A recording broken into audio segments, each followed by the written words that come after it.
Hello friends, आज की video में हम 6 क्लास की हिस्ट्री चैप्टर 3 आरंभिक नगर पे बात करेंगे। चैप्टर का आरंभिक नगर है। इसमें हम बात करेंगे हड़प्पा सभ्यता पे। हड़प्पा सभ्यता जो है, इसमें बहुत सारे ऐसे पॉइंट हैं जो हमें समझना है, याद करना है और देखते हुए आगे बढ़ना है। हड़प्पा सभ्यता से 2-4 क्वेश्चन तो हर बार सीटेट में आता ही है। क्वेश्चन बहुत घुमा के पूछा जाता है, इसलिए आपको सीधा सीधा बिल्कुल नहीं पढ़ना है कि हम बिल्कुल रट के याद कर रहे हैं। ऐसा आपको बिल्कुल भी नहीं करना, आपको समझ के याद करना है। चैप्टर समझाते हुए साथ के साथ मैं आपको ये भी बताते चलूंगी कि क्वेश्चन किस तरीके से, कौन से पॉइंट से किस तरीके से क्वेश्चन आ सकता है। तो चलिए हम स्टार्ट करते हैं चैप्टर 3 आरंभिक नगर। सबसे आरंभिक नगर जो था वो कौन सा था? हड़प्पा नगर। ठीक है, हड़प्पा सभ्यता के नगर को आरंभिक नगर बोला गया है। ओके, चलिए हम देखते हैं हड़प्पा की कहानी, मतलब हड़प्पा नगर। हड़प्पा क्या है कि जब पंजाब में, देखिए यहाँ पे दिया गया है कि लगभग 1,500 साल पहले जब पंजाब में पहली बार रेलवे लाइनें बिछाई जा रही थी, तो उस काम में जुटी इंजीनियरों को हड़प्पा पुरास्थल मिला, जो आधुनिक पाकिस्तान में है। अब कहाँ है? आधुनिक पाकिस्तान में है। तो याद रखिएगा, ऐसा ही हो सकता है कि जो मतलब 150 साल पहले जो मतलब कि रेलवे लाइन बिछाने वाले इंजीनियरों को जो हड़प्पा पुरास्थल मिला था, जो उस समय पंजाब में था, अब कहाँ पे है? तो अब वो आधुनिक पाकिस्तान में है। ठीक है, तो उन्हें क्या लगा था उन इंजीनियर को कि ये तो खंडहर है, और उनकी ईंटें बहुत ही अच्छी ईंटें थी। तो वो ईंटें बहुत अच्छी थी, यह सोचकर वे हड़प्पा के खंडरों से हजारों ईंटें उखाड़ ले गए उसे, जिससे उन्होंने रेलवे लाइनें बिछाई। इससे कई इमारतें पूरी तरह से नष्ट हो गई थी, मतलब वो जो पूरा स्थल था उसकी कई इमारतें पूरी तरह से नष्ट हो गई। और उसके बाद लगभग 80 साल पहले पुरातत्वविदों ने इस स्थल को ढूंढा।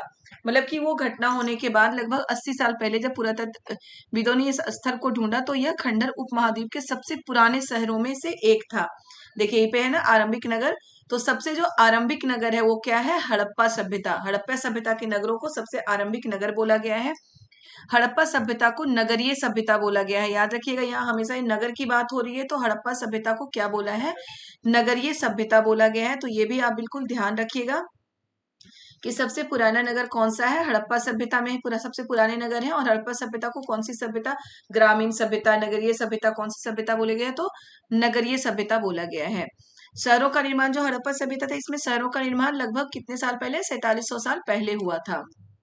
ठीक है, अब चलिए देखिए इन नगरों की विशेषता क्या थी। अब हड़प्पा के नगरों की विशेषता क्या थी? बहुत ध्यान से आपको इन चीजों को सुनना है, समझना है।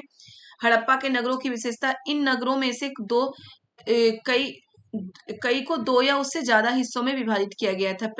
प्राय पश्चिमी भाग छोटा होता था लेकिन ऊंचाई पर बना होता था। पूर्वी भाग बड़ा होता था लेकिन यह निचले इलाके में होता था।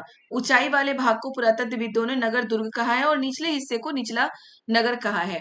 अब देखिए, इधर पूरब है, इधर पश्चिम है। ठीक है, तो इसमें क्या बताया गया है? नगरों को, मतलब जितने भी नगर थे उसको 2 भागों में बांटा गया था। पश्चिमी भाग छोटा होता था। ठीक है, ये पश्चिमी भाग छोटा होता था लेकिन ये ऊंचाई पे था। मतलब कि ये कहाँ पे था? ये ऊंचाई पे था। और वही पूर्वी भाग बड़ा होता था लेकिन ये निचले इलाके में था, इधर था। और पश्चिमी भाग हमारा छोटा था लेकिन ये कहाँ था? ऊंचाई पे था। चलिए इसको मैं थोड़ा सा नीचे तक कर देती हूँ कि बड़ा भाग है, इसे नीचे तक हम कर सकते हैं।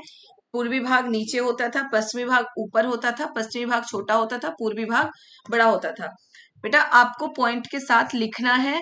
हड़प्पा सभ्यता के नगरों की विशेषता लिखोगे। सबसे पहले ये लिखोगे कि हड़प्पा सभ्यता में नगरों को 2 हिस्सों में बांटा जाता था। पश्चिमी भाग छोटा होता था लेकिन ऊंचाई पे होता था। पूर्वी भाग बड़ा होता था लेकिन निचले इलाके में था। ठीक है, निचले इलाके में पूर्वी भाग था। ऊंचाई वाले भाग को पुरातत्वविदों ने नगर दुर्ग कहा है। तो किसे नगर दुर्ग कहा है? पूर्वी भाग को या पश्चिमी भाग को? ऊंचाई वाले भाग को कहा गया है, तो इसे नगर दुर्ग कहा गया है। ठीक है, और निचले हिस्से को निचला नगर कहा गया है।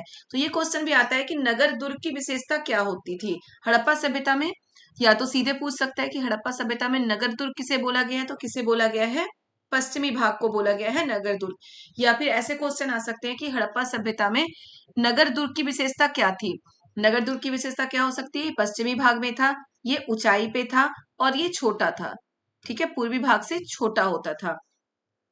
ठीक है, 3 विशेषताएं बता, दोनों हिस्सों की चारदीवारियां पक्की ईंटों की बनाई जाती थी। दोनों हिस्सों की चारदीवारियां क्या थी? पक्की ईंटों की बनाई जाती थी। याद रखिएगा, हड़प्पा सभ्यता की जितनी भी नगरीय सभ्यता थी और जितने भी नगर थे, ज्यादातर नगर, कुछ एक तो जगह पत्थरों के मकान मिले हैं, वरना ज्यादातर में क्या है, ईंटों के, पक्की ईंटों के, उन्हें बहुत अच्छे तरह से ईंटों को पकाया जाता था, जो कि इतने सालों के बाद भी वो ईंटें बिल्कुल सही सलामत थी। तो पक्की ईंटों की बनाई जाती थी। देखिए, हजारों साल बाद भी उनकी दीवारें खड़ी हैं, इसका मतलब है कि वो ईंट बहुत अच्छे तरीके से बनाया जाता था। तो ये आपको, ये जो विशेषता है बहुत अच्छे से याद करना है बेटा। हड़प्पा सभ्यता की दो मतलब नगरों को दो भागों में बांटा गया था। आपको समझ में आ गया होगा। क्वेश्चन भी इससे किस तरीके से बन सकता है और किस तरीके से आपको याद करना है, ठीक है। अब चलिए, कुछ नगरों के नगर दुर्ग में कुछ खास इमारतें बनाई गई थी। अब आप एक नगर दुर्ग किसे बोला गया है? पश्चिमी भाग को। तो कुछ नगर हैं, उसके नगर दुर्ग में यानी कि पश्चिमी भाग में कुछ खास इमारतें बनाई गई थी। मिसाल के तौर पर मोहनजोदड़ो में खास तालाब बनाया गया था, जिसे पुरातत्वविदों ने महान स्नानागार कहा है। ठीक है, तो ये क्वेश्चन आ सकता है, सीधा क्वेश्चन आ सकता है आपका कि महान स्नानागार हड़प्पा के कौन से शहर में मिला है? तो कहाँ पे मिला है? मोहनजोदड़ो में। या फिर ये क्वेश्चन आ सकता है कि जो मोहनजोदड़ो का महान स्नानागार पूर्वी भाग में मिला है या पश्चिमी भाग में मिला है? तो कहाँ पे मिला है? हमारे पश्चिमी भाग में मिला है, नगर दुर्ग में मिला है। ठीक है, नगर दुर्ग भी बोला गया है पश्चिमी भाग को, तो पश्चिमी भाग में मिला है। अब उसमें क्या था कि इस तालाब को बनाने के लिए देखिए ईंट और प्लास्टर का इस्तेमाल किया जाता था। मतलब इतने साल पहले, हजारों साल पहले भी वहां पे ईंटों का और प्लास्टर का उपयोग होता था। अभी जिसे हम स्विमिंग पूल बोलते हैं, उस तरह का स्नानागार बनाया गया था वहां पे। पानी का रिसाव को रोकने के लिए प्लास्टर के ऊपर चारकोल की परत चढ़ाई जाती थी, ताकि पानी जो उसमें जमा हो वो जमीन में सूख न जाए, जमीन मतलब अंडरग्राउंड, जमीन के अंदर ना चला जाए। इस सरोवर में दो तरफ से उतरने की सीढ़ियां होती थी, मतलब दोनों तरफ से उतरने की सीढ़ियां होती थी और चारों और कमरे बने होते थे, जैसे कि छोटे छोटे वॉशरूम होते हैं या फिर चेंजिंग रूम होते हैं, वैसे कमरे भी बने होते थे। ठीक है, तो ये सारी विशेषता थी मोहनजोदड़ो की। मोहनजोदड़ो में क्या था? नगर दुर्ग में महान स्नानागार था। महान स्नानागार ईंट और प्लास्टर से बने होते थे। पानी के रिसाव को रोकने के लिए चारकोल का प्रयोग किया गया था। सरोवर के दोनों तरफ क्या था? सरोवर के दोनों तरफ सीढ़ियां बनी होती थी और चारों ओर कमरे बनाए गए थे। क्लियर है बेटा आपको? अब है, इसमें भरने के लिए कुएं से पानी कहाँ से निकाला जाता था? कुएं से निकाल के इसमें पानी भरा जाता था। अब इसकी एक और विशेषता है कि यहाँ विशिष्ट नागरिक शायद, क्योंकि किसी लोग जो हड़प्पा की सभ्यता थी उसके अंदाजा ही लगाते हैं, शायद ही बोलते हैं, तो शायद क्या है, यहाँ विशिष्ट नागरिक विशेष अवसरों पर स्नान किया करते थे। जैसे कोई ओकेजन हुआ, कोई त्योहार हुआ, तो वैसे अवसरों पर राजा या उसके परिवार वाले, उसके रिश्तेदार या उसके सगे संबंधी वो वहां पे स्नान करते थे। जो विशिष्ट नागरिक होते थे नगर के, वो वहां पे स्नान करते थे। ठीक है, अब चलिए हम कालीबंगा की विशेषता देखते हैं। कालीबंगा और लोथल जैसे अन्य नगरों में अग्नि कुंड मिले हैं। देखिए, कालीबंगा और लोथल कहाँ है? कालीबंगा यहाँ पे है, लोथल आपका यहाँ पे है। ओके, कालीबंगा और लोथल में क्या है? जैसे अन्य नगरों में अग्नि कुंड मिले हैं। ये क्वेश्चन भी क्लियर आ सकता है कि अग्नि कुंड कहाँ पे मिला है? तो कालीबंगा और लोथल में, जहां संभवतः यज्ञ किए जाते थे। हड़प्पा, मोहनजोदड़ो, लोथल जैसे कुछ नगरों में बड़े बड़े भंडार गृह मिले हैं। हड़प्पा, मोहनजोदड़ो, लोथल, इन नगरों में क्या मिला है? भंडार गृह। तो इसे याद करने का, मैं हमेशा ही आपको बोलती हूँ, याद करने का बहुत ही अच्छा तरीका है। सबसे पहले आप ये नगरों के बारे में लिखेंगे कि नगरों में क्या थी, मतलब नगरों की विशेषता, उसे दो भागों में बांटा गया था। नगरों की विशेषता पॉइंट देके उसके बारे में 1 2 3 4 5 6 जो भी जितने पॉइंट बनते हैं वो लिखेंगे, आपको याद हो जाएगा। मोहनजोदड़ो की विशेषता, नगर दुर्ग में खास तालाब था। नगर दुर्ग में तालाब था, यानी कि पश्चिमी जो पश्चिमी इलाका था वहां पे तालाब था। पश्चिमी क्षेत्र जो होता है उनका जो पश्चिमी हिस्सा था वो ऊंचे पे था, जो ऊपर हम पढ़ चुके हैं। वहां पे महान स्नानागार था, वो ईंट और प्लास्टर से बनाया गया था। पानी के रिसाव को रोकने के लिए प्लास्टर के ऊपर चारकोल की परत चढ़ाई जाती थी। जो स्नानागार था उसके दो तरफ से सीढ़ियां होती थी और चारों तरफ से कमरे होते थे। और ये अंदाजा लगाया जाता है कि स्नानागार में विशिष्ट नागरिक विशेष अवसरों पर स्नान करते थे। ठीक है, ये तो मोहनजोदड़ो की। अब कालीबंगा, लोथल। कालीबंगा में और लोथल में क्या था? जैसे अन्य नगरों में अग्निकुंड मिले हैं। अग्निकुंड कहाँ मिला है? अग्निकुंड देखिए कहाँ पे मिला है? कालीबंगा और लोथल में। उसके बाद है भंडारगृह। भंडारगृह कहाँ मिला है? आगे लिखेंगे आप, हड़प्पा, मोहनजोदड़ो और लोथल में। इन 3 जगहों पे भंडारगृह मिला है। कालीबंगा और लोथल में अग्निकुंड मिला है। इससे क्या पता चलता है कि संभवतः यहाँ पे यज्ञ होते थे। तो चलिए, हो सकता है ये क्वेश्चन आपको डायरेक्ट पूछते या फिर डायरेक्ट ना पूछे कि कालीबंगा लोथल में कि अग्निकुंड कहाँ मिला है। ये पूछ सकता है कि कहाँ पे हड़प्पा की कौन से ऐसे शहर थे जहां पे यज्ञ होते थे। तो कहाँ पे होते थे? कालीबंगा और लोथल में, क्योंकि वहां पे अग्निकुंड मिला है। ठीक है। या फिर ऐसे क्वेश्चन पूछ सकते हैं कि कालीबंगा और लोथल में हड़प्पा की एक सभ्यता थी, और ए और बी के जैसे क्वेश्चन आते हैं। ये आ सकता है कि वहां पे अग्निकुंड मिला है, जिससे पता चलता है कि वहां पे यज्ञ होता होगा। अब ए में आ सकता है कि ए और दो दोनों सही, ए और बी दोनों सही है। सी में आ सकता है मतलब ए और बी दोनों सही है, ए की ए मतलब कि बी का कारण ए है।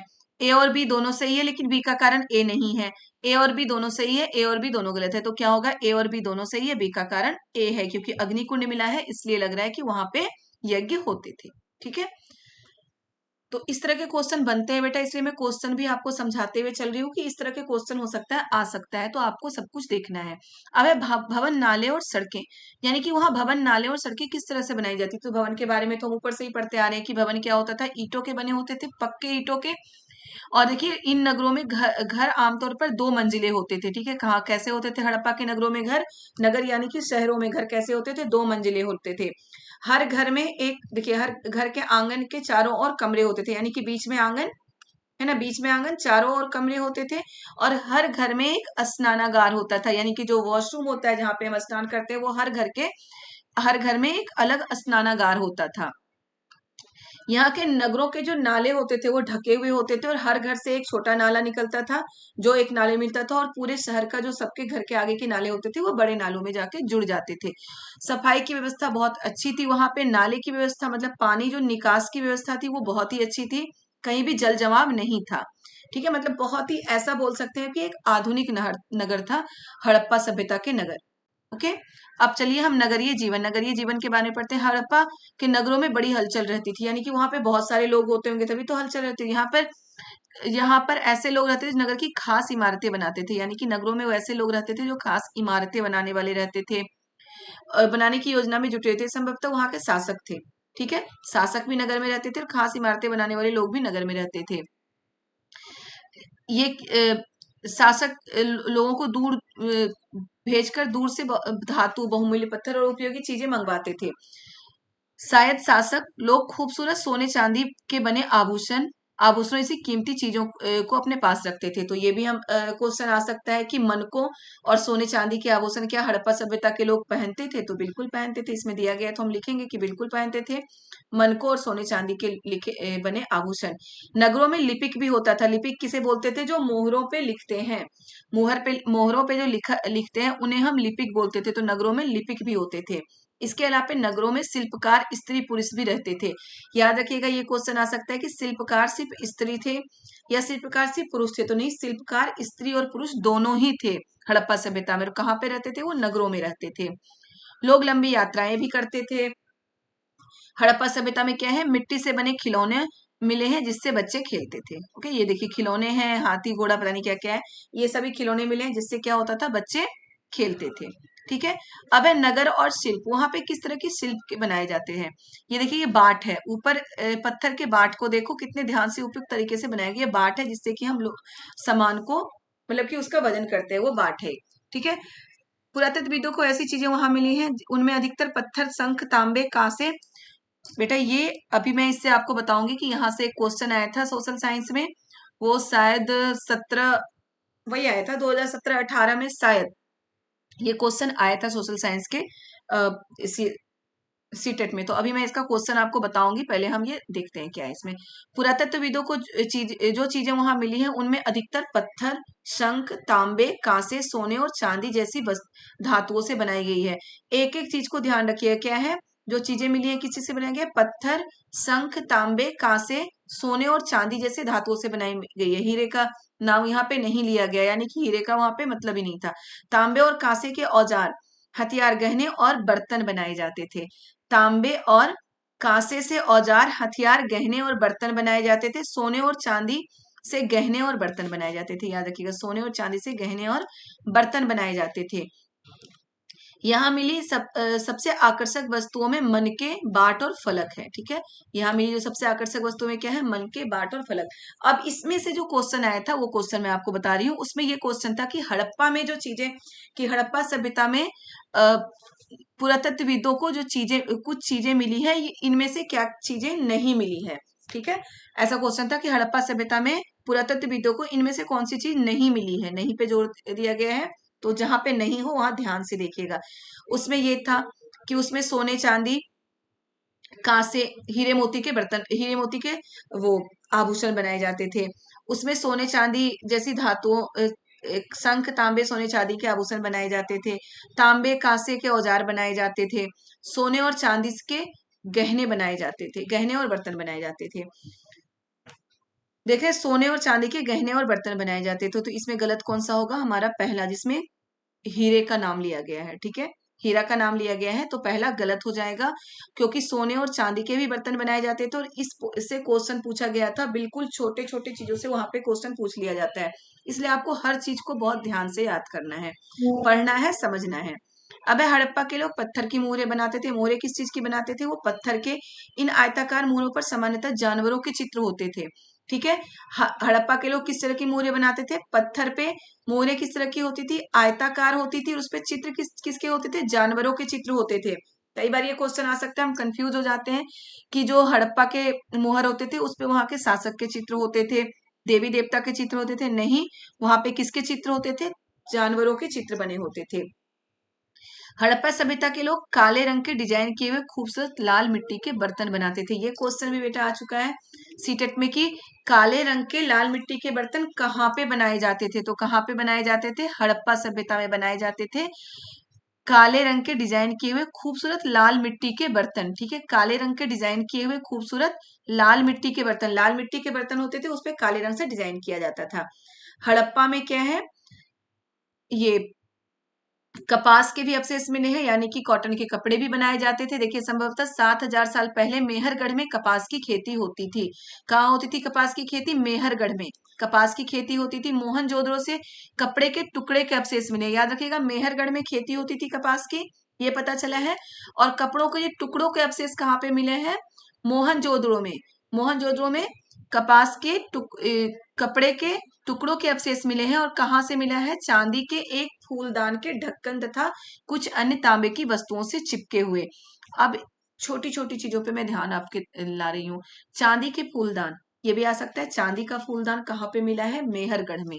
ठीक है, कहाँ पे मिला है, मेहरगढ़ में मिला है चांदी का फूलदान, और उसी पे किस चीज का अवशेष मिला है, कपड़े के टुकड़ों के अवशेष मिले हैं, चांदी के फूलदान और तांबे की वस्तुओं से चिपके हुए। पक्की मिट्टी तथा फेयंस से बनी तकलियां सूत कताई का संकेत देती है। ठीक है, तकलियां भी थी, जिससे क्या होता है कि सूत कताई का संकेत देती है, कि वहां पे सूत काटा जाता था और उससे कपड़े बनाए जाते थे। यहाँ पे एक शब्द है विशेषज्ञ। विशेषज्ञ किसे कहते हैं, जो किसी भी चीज में बहुत ही दक्षता हासिल करता है, विशेषज्ञ होता है कुछ भी बनाने में, कपड़े बनाने में, मूर्तियां बनाने में, जो बहुत अच्छा बनाता है उसे ही विशेषज्ञ कहते हैं। या जैसे विशेषज्ञ मूर्तिकार का ही काम हो सकता है, मतलब बहुत तरीके का काम हो सकता है। और शायद कुछ महिलाएं और पुरुष, वहां पे महिलाएं और पुरुष दोनों ही विशेषज्ञ हो सकते थे। ठीक है, ये नहीं है कि सिर्फ महिलाएं। फ्रेंड्स क्या है इसमें, देखिए, पत्थर और शंख प्राकृतिक तौर पर पाए जाते थे, लेकिन फेयंस को कृत्रिम रूप से तैयार किया जाता था। बालू या स्फटिक पत्थरों के चूर्ण को गोंद में मिलाकर उससे वस्तुएं बनाई जाती थी। उसके बाद उन पत्थरों पर चिकनी मिट्टी की परत चढ़ाई जाती थी। इस चिकनी मिट्टी के रंग प्राय नीले हल्के होते थे, समुद्री रंग के होते थे। याद रखिएगा, जो फेंस से बनी हुई मूर्तियां होती थी वो किस रंग की होती थी, प्राय नीले और हल्के समुद्री रंग से होते थे। या फिर आप ये भी पूछ सकता है कि फेंस किन किन चीजों से मिलकर बनाया जा सकता है। कच्चे माल की खोज। कच्चा माल आपको पता है, कच्चा माल क्या किसे बोलते हैं, जो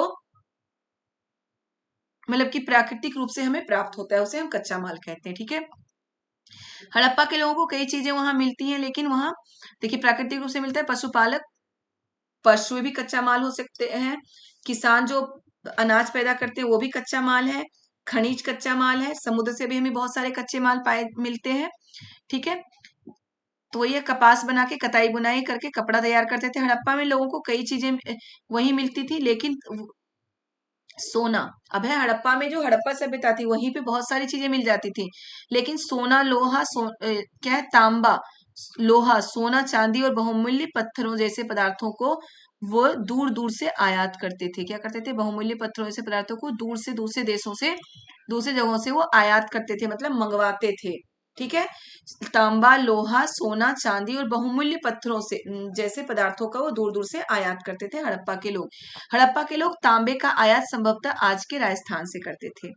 ठीक है, कांस्य युगीन सभ्यता बोला गया है हड़प्पा सभ्यता को, ये भी याद रखिएगा। कांस्य युगीन सभ्यता किसे बोला गया है? हड़प्पा सभ्यता, क्योंकि वहां कांसे की चीजें बहुत ज्यादा मिली हैं। ठीक है, अब देखिए तांबे का आयात हड़प्पा के लोग कहाँ से करते थे? राजस्थान से। यहां तक कि पश्चिमी एशियाई देश ओमान से भी तांबे का आयात किया जाता था। कहां से? राजस्थान और ओमान से, जो पश्चिमी एशिया में है, तांबे का आयात किया जाता था। कांसा बनाने के लिए तांबे के साथ मिलाई जाने वाली धातु टीन, ठीक है, टीन का आयात आधुनिक ईरान और अफगानिस्तान से किया जाता था। कांसा बनाने के लिए किन किन धातु की जरूरत होती है? तांबा और टीन की जरूरत होती है। तो तांबा कहां से? राजस्थान और ओमान, और टीन कहां से? ईरान और अफगानिस्तान से आयात किया जाता था। सोना का आयात आधुनिक आधुनिक कर्नाटक, और बहुमूल्य पत्थर का आयात गुजरात और ईरान और अफगानिस्तान से किया जाता था। ठीक है, याद रखिएगा, पॉइंट लिखते जाइएगा, फिर याद करिएगा। कुछ चीजें आपको रटने की जरूरत पड़ती है बेटा, तो ये चीजें जो है कि कहाँ से क्या चीजें मंगवाई जाती थी, ये तो थोड़ा सा आपको रटना पड़ेगा, और बहुत आसान से आप कर सकते हैं। नगरों में रहने वाले लोगों के लिए भोजन। ठीक है, अब नगर में रहने वाले लोगों के लिए भोजन कहाँ से मिलता था? क्योंकि ऊपर आप पढ़ चुके हैं कि जो नगर के लोग हैं वो भवन निर्माण के कार्य में लगे रहते थे, सूत काटते होंगे, और भी बहुत सारे लिपिक थे, वो इस तरह के काम करते थे ना। भोजन कहाँ से मिलता था? इसका मतलब क्या था कि जो गांव में रहने वाले लोग हैं, देखिए नगरों के अलावा गांव में भी रहते थे हड़प्पा के लोग, वे अनाज उगाते थे और जानवर पालते थे। जो गांव में रहने वाले लोग थे वो क्या करते थे? अनाज उगाते थे और जानवर पालते थे। किसान और चरवाहे ही शहरों में रहने वाले शासकों, लेखकों और दस्तकारों को खाने के सामान देते थे।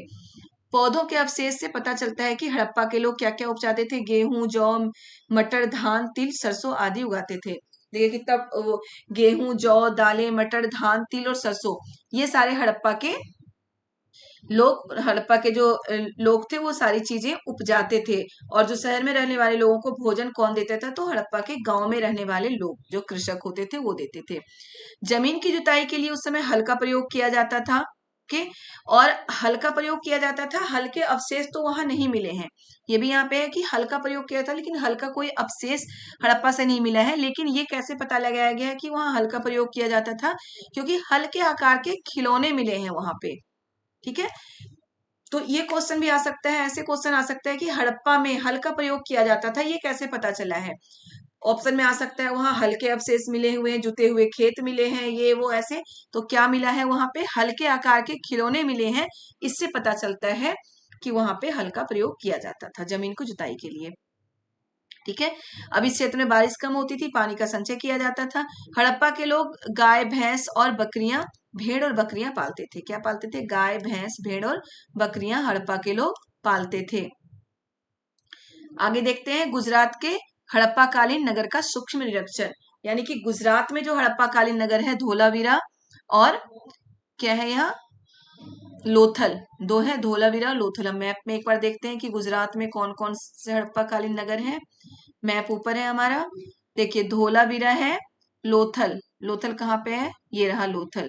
धोलावीरा और लोथल, ये दो महत्वपूर्ण नगर हैं हमारे, जो गुजरात में पड़ते हैं। तो इनके हम सूक्ष्म निरीक्षण देखते हैं, मतलब इनके बारे में हम पढ़ेंगे बहुत अच्छे तरीके से। ओके, चलिए देखिए गुजरात में हड़प्पा कालीन नगर। तो गुजरात में दो हड़प्पा कालीन नगर, धोलावीरा और लोथल के बारे में हम पढ़ते हैं। कच्छ के इलाके में खदीर बेत के किनारे धोलावीरा नगर बसा हुआ था। खदीर बेत के किनारे धोलावीरा नगर बसा हुआ था। वहां साफ पानी मिलता था और जमीन उपजाऊ थी वहां की। जहां हड़प्पा सभ्यता के कई नगर दो भागों में विभक्त थे, वहीं धोलावीरा के नगर क्या थे? 3 भागों में बटा हुआ था। याद रखिएगा कि एक धोलावीरा ही है हड़प्पा सभ्यता में। इंपॉर्टेंट है बेटा, याद रखिएगा कि हड़प्पा सभ्यता के सारे नगर 2 भागों में बटे हुए थे, पूर्वी क्षेत्र और पश्चिमी क्षेत्र। पश्चिमी क्षेत्र ऊंचा होता था लेकिन छोटा, पूर्वी क्षेत्र नीचे की तरफ था लेकिन बड़ा। ठीक है, लेकिन एक बस धोलावीरा है जहां के नगर 3 भागों में बटे हुए थे। 3 भागों में बटे हुए थे। उसके हर हिस्से के चारों ओर पत्थर की ऊंची ऊंची दीवार बनाई गई थी। देखिए पत्थर की दीवार, हर जगह आप अभी तक ईंट की दीवार पढ़े, धोलावीरा में क्या है, पत्थर की दीवार बनाई गई थी जिसके अंदर जाने के लिए बड़े बड़े प्रवेश द्वार थे। इस नगर में एक खुला मैदान भी था। ये भी आता है कि खुला मैदान हड़प्पा के किस नगर में पाया गया है, कहाँ पे, धोलावीरा में पाया गया है। जैसे मैं आपको ऊपर बताई हूँ कि पॉइंट डालकर लिखिए, धोलावीरा लिखेंगे, उसकी विशेषता लिखेंगे कि धोलावीरा के नगर 3 भागों में बटे हुए थे। धोलावीरा खदीर बेट के किनारे स्थित है। कहाँ पे है, गुजरात में है। यहाँ की जमीन बहुत उपजाऊ थी। धोलावीरा के नगर 3 भागों में बटे हुए थे। यहाँ पत्थर की ऊंची ऊंची दीवारें बनाई गई थी, प्रवेश द्वार होता था, और यहाँ पे एक खुला मैदान भी मिला है जहाँ पे सार्वजनिक कार्यक्रम आयोजित किए जाते थे धोलावीरा में। यहाँ मिले कुछ अवशेषों में हड़प्पा लिपि के बड़े बड़े अक्षरों को पत्थरों पर खुदा गया है। देखिए धोलावीरा की बहुत सारी विशेषताएं हैं। इनमें जो हड़प्पा के अक्षर हैं इन्हें पत्थरों पे खोदा गया है, जबकि ज्यादातर जो हमें अवशेष मिले हैं वहां पे मुहर पे, देखिए क्या है, यह एक अनोखा अवशेष है क्योंकि आमतौर पर हड़प्पा के लिए मुहर जैसी छोटी वस्तुओं पे मिलती है। तो जो आपके क्वेश्चन आ सकते हैं उसमें ये भी, ये सारी चीजें ऊपर से सही देके एक के नीचे दे सकता है कि हड़प्पा में मोहरों पे खुदे हुए अवशेष मिले हैं। तो मोहरों पे नहीं, वहां पे क्या है, पत्थरों पे खुदा गया अवशेष मिला है। बड़े बड़े लिपि हड़प्पा लिपि के बड़े बड़े अक्षरों को पत्थरों पे खुदा गया है। कहाँ पे, धोलावीरा में। धोलावीरा की विशेषता समझ में आ गई। अब हम देखते हैं गुजरात के खंबात की खाड़ी में मिलने वाली साबरमती नदी के एक उपनदी के किनारे बसा लोथल नगर ऐसे स्थान पर बसा था जहां कीमती पत्थर जैसे कच्चा माल आसानी से मिल जाता था। इसमें भी आप लोथल लिखेंगे, कहाँ है, गुजरात में है। साबरमती की नदी साबरमती की एक उपनदी के किनारे बसा हुआ है लोथल। यहाँ पर कीमती पत्थर जैसा कच्चा माल आसानी से मिल जाता था। यह पत्थरों, शंखों और धातुओं से बनाई गई चीजों का एक महत्वपूर्ण केंद्र था। इस नगर में एक भंडार गृह भी था। भंडार गृह कहाँ पे था, ऊपर भी मैं बता चुकी हूँ शायद भंडार गृह का, जो इसी चैप्टर में पीछे था कि भंडार गृह कहाँ मिला है, लोथल में मिला है। ठीक है, यहाँ पर एक इमारत मिली है जहां संभवतः मनके बनाने का काम होता था। तो ये भी आ सकता है कि मनके बनाने के लिए इमारत कहाँ मिली थी, धोलावीरा में। पत्थर के टुकड़े, अध बने मनके, मनके बनाने वाला उपकरण, तैयार मनके भी यहाँ मिले हैं। अब देखिए मुहर के बारे में, मुहर बंदी ये क्या होता था, गीली मिट्टी का हो तो मुहरों का प्रयोग सामान से भरे उन डिब्बों या थैलों को चिन्हित करने के लिए किया जाता था जिन्हें एक जगह से दूसरी जगह भेजा जाता था। थैले को बंद करने के बाद उनके मुहाने को गीली मिट्टी पोतकर उन पर मुहर लगाई जाती थी। मुहर की छाप को मुहर बंदी कहते थे, और अगर वो टूटी हुई होती थी इससे यह साबित होता था कि उस सामान के साथ छेड़छाड़ की गई है। अब इस सभ्यता का अंत कैसे हुआ, इतनी विकसित सभ्यता, इतनी अच्छी सभ्यता, इसका अंत कैसे हुआ, तो इसके बारे में कोई मतलब कि एग्जैक्ट कोई नहीं बता सकता, लोग अनुमान ही लगाते हैं। देखिए लगभग 2900 साल पहले एक बड़ा बदलाव देखने को मिला कि इस सभ्यता में मतलब क्या हुआ कि नगरें गंदी रहने लगी, कूड़े रहने लगे रोड पे, लोग झोपड़ियों में रहने लगे, और मतलब कि झुग्गी झुग्गी नुमा घर बना के रहने लगे। कच्चे माल का आयात कम हो गया, कचरे के ढेर लगने लगे मोहनजोदड़ो के शहरों पे। इस तरह से वहां के बदलाव देखने को मिलता है। अब इसका कारण क्या था, कि इस सभ्यता के अंत का कारण क्या था, तो कुछ विद्वान क्या बोलते हैं कि हो सकता है नदियां सूख गई होंगी, वहां तो नदियां सूख गई हैं तो सभ्य लोग तो पानी की तलाश में यहाँ से वहां जाएंगे ही। हो सकता है जंगलों का विनाश हो गया हो, जंगलों का विनाश हो जाएगा तो उन्हें ईंट बनाने के लिए वहां से ईंधन चाहिए होता होगा, खाना पकाने के लिए ईंधन चाहिए होता होगा, तो वो सारी चीजें खत्म हो गई। चारागाह और घास वाले स्थान समाप्त हो गए होंगे, या बाढ़ आ गई होगी, या फिर शासकों का नियंत्रण समाप्त हो गया होगा। तो ये सारे पॉइंट ये हैं कि ये लोग अंदाजा लगाते हैं, जो हमारे विशेषज्ञ हैं वो ये अंदाजा लगाते हैं कि हो सकता है ये सारी चीजों के कारण, विद्वान ये बताते हैं कि हो सकता है ये सारे में से कोई भी कारण हो सकता है। नदियां सूख गई होंगी, जंगलों का विनाश, चारागाह और घास वाले मैदान समाप्त हो गए होंगे, बाढ़ आ गया होगा, या शासकों का नियंत्रण खत्म हो गया होगा। इस कारण से इस सभ्यता का अंत हो गया होगा। ये चैप्टर हो गया बेटा। इस चैप्टर में बहुत कुछ है ऐसी चीजें याद करने के लिए जिसे आपको बहुत अच्छे से पढ़ना है। 2-3 बार इस वीडियो को देखिए, हर एक पॉइंट मैंने बहुत अच्छे से समझाया है। किस तरह से क्वेश्चन बन सकते हैं वो भी मैं बता चुकी हूँ।